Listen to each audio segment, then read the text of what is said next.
আজকের এই ভিডিওতে আমি তোমাদের সামনে আলোচনা করব Swami Vivekananda merit cum means স্কলারশিপের যাবতীয় প্রশ্ন নিয়ে। স্বামী বিবেকানন্দ স্কলারশিপে কারা অ্যাপ্লিকেশন করতে পারবে এবং কারা অ্যাপ্লিকেশন করতে পারবে না, কত শতাংশ নম্বর থাকলে তোমরা এই স্কলারশিপে অ্যাপ্লিকেশন করতে পারবে, কী কী ডকুমেন্টস লাগবে, কারা ফ্রেশ অ্যাপ্লিকেশন করবে কিংবা কারা রিনিউয়াল অ্যাপ্লিকেশন করবে, তোমাদের ন্যূনতম ক্রাইটেরিয়াগুলি কী। তো সমস্ত কিছু বিষয় নিয়ে আজকের এই ভিডিওতে আমি তোমাদের সামনে ইন ডিটেলস আলোচনা তুলে ধরবো। তাই তোমাদেরকে বলবো অবশ্যই ভিডিওটি শুরু থেকে শেষ পর্যন্ত দেখো। চ্যানেলে নতুন হলে চ্যানেলটিকে সাবস্ক্রাইব করে পাশে থাকা বেল আইকনটি প্রেস করো পরবর্তীতে স্বামী বিবেকানন্দ স্কলারশিপ সহ অন্যান্য সরকারি স্কলারশিপ এবং একই সঙ্গে বিভিন্ন প্রাইভেট স্কলারশিপের আপডেট সবার আগে পাওয়ার জন্য। তাহলে চলো প্রথমেই আমরা দেখে নেব যে এই স্কলারশিপের ক্রাইটেরিয়া কী। তো ক্রাইটেরিয়া জানার জন্য আমরা অ্যাবাউট সেকশনে চলে যাব। তো স্কোপ সেকশনে আসার পরেই তোমরা কিন্তু দেখতে পাবে যে এখানে কিন্তু তোমরা ক্লাস 11, 12, গ্র্যাজুয়েশন কিংবা তোমরা পশ্চিমবঙ্গ আন্ডারে তোমরা যে কোনো ডিগ্রি করে থাকো না কেন, তোমরা প্রত্যেকেই কিন্তু এই স্কলারশিপ পাওয়ার যোগ্য, অর্থাৎ তোমরা প্রত্যেকেই কিন্তু এই স্কলারশিপ পাবে। এবং এই স্কলারশিপ পাওয়ার জন্য তোমাদের ন্যূনতম ক্রাইটেরিয়া কিন্তু হচ্ছে 60%। এক্সামে তোমরা যদি 60% মার্কস পেয়ে থাকো তোমরা কিন্তু এই স্কলারশিপে অ্যাপ্লিকেশন যোগ্য। এবং এই স্কলারশিপের ক্ষেত্রে আরেকটা ন্যূনতম ক্রাইটেরিয়া হচ্ছে যে তোমাদের ফ্যামিলির ইনকাম বাৎসরিক কিন্তু 2.5 লক্ষ টাকার নিচে থাকতে হবে। তো তোমরা কিন্তু এখানে দেখতেই পারছো যে the upper selling for family income has been fixed at 2.5 lakh per annual.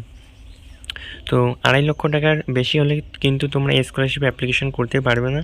এবং নিচের দিকে যদি আসো তোমরা দেখতে পাবে যে কোন কোর্সে এই স্কলারশিপ থেকে কত টাকা দেওয়া হয়। তোমরা দেখো ইউজি আর্টস, এখানে কিন্তু পার্সেন্টেজটা দেওয়া রয়েছে তোমাদের 60% মার্কস এবং সাথেই রয়েছে যে এখানে তোমরা কত টাকা করে পাবে সেটা। ইউজি কমার্স, ইউজি সায়েন্স প্রত্যেকটা কিন্তু দেওয়া রয়েছে, তোমরা চাইলে কিন্তু দেখে নিতে পারো। এবং 53% মার্কসও তোমরা কিন্তু এই স্কলারশিপ পেয়ে যাবে তোমরা যদি পিজি আর্টসের ছাত্র হয়ে থাকো।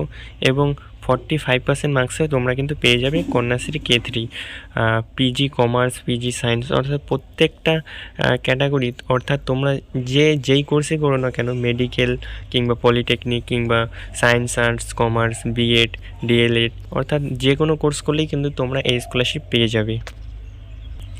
তো প্রশ্ন হচ্ছে যে এখন এই স্কলারশিপ কি শুরু হয়েছে? তো হ্যাঁ, এই স্কলারশিপের অ্যাপ্লিকেশন অলরেডি শুরু হয়ে গিয়েছে।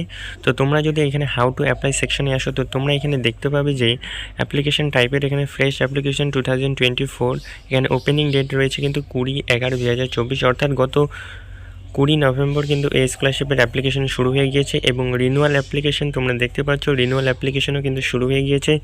এবং ফ্রেশ কন্যাশ্রী K3 অ্যাপ্লিকেশন এটাও কিন্তু শুরু হয়েছে।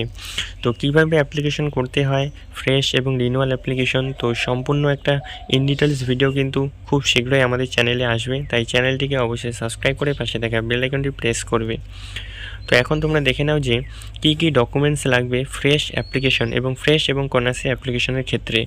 তো ফ্রেশ অ্যাপ্লিকেশনের ক্ষেত্রে তোমাদের প্রথমেই লাগবে হচ্ছে মার্কশিট অফ মাধ্যমিক examination or its equivalent both side, অর্থাৎ তোমরা যদি ক্লাস 11-এ হয়ে থাকো এবং মাধ্যমিকের 60% মার্কস অনুযায়ী তোমরা যদি এই স্কলারশিপে অ্যাপ্লিকেশন করো সেক্ষেত্রে তোমার কিন্তু মাধ্যমিকের মার্কশিটের বোথ সাইড, অর্থাৎ সামনে এবং পিছনে দুটি সাইডে কিন্তু তোমাদের এখানে স্ক্যান করে দিতে হবে।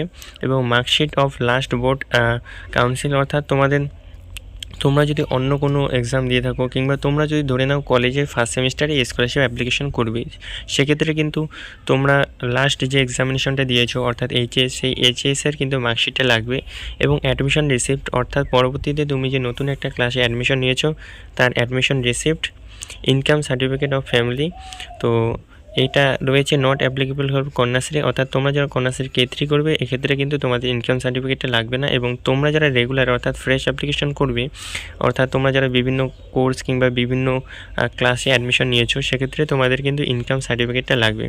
এখানে তোমাদের আরেকটা বিষয় বলি, ইনকাম সার্টিফিকেটটা কিন্তু একটা বড় ফ্যাক্টর করে, অর্থাৎ কোন ইনকাম সার্টিফিকেটটা লাগবে এক্ষেত্রে কিন্তু খুবই এটা একটা ক্রিটিক্যাল ব্যাপার। তো এই বিষয়ে আমি তোমাদের সামনে একটা ভিডিও তুলে ধরবো যে কোন ইনকাম সার্টিফিকেটটা তোমরা অ্যাপ্লাই করবে এই স্কলারশিপের ক্ষেত্রে। এবং ডোমিসাইল সার্টিফিকেট অর্থাৎ তোমাদের ডোমিসাইল সার্টিফিকেট হিসাবে তোমরা Aadhaar card, voter card, ration card, অর্থাৎ যার যেটা রয়েছে সেটা দিতে পারো।